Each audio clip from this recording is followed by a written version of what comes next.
Шарипов, он же Карамат Бакоевич, он же глава всех трудящихся мигрантов Таджикистана. Родился 1 апреля 1963 года.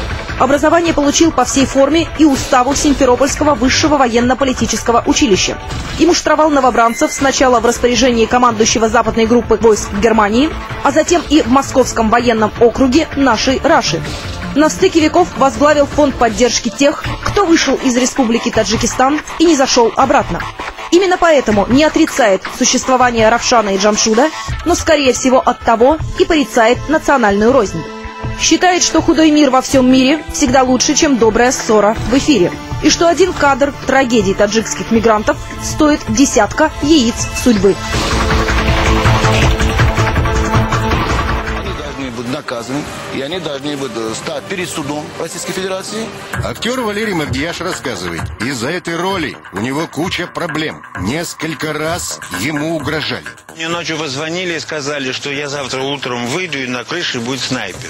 Он уверен, воду мутят таджикские националисты. Простым гастарбайтерам из Средней Азии сериал очень нравится. Смотрела начальника. Понравилось? Очень понравилось. Актер признается, он всей душой за дружбу народов. С его родословной иначе и быть не может.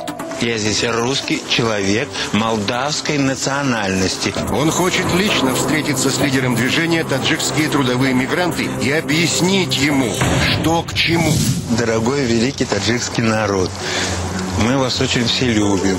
При встрече актер и профсоюзный лидер пожали друг другу руки. Потом выяснили, что закончили одно и то же военное училище. Но разговора у них все равно не получилось. Подонок настоящий. Почему? Хорошо. Потому что вы для копейки Разговор закончен. вы продали офицерскую должность. Вы продали как гражданин Советского Союза свою совесть. Валерий пытается объяснить оппоненту. Его роль в телевизионном шоу собирательная. И таджики тут ни при чем.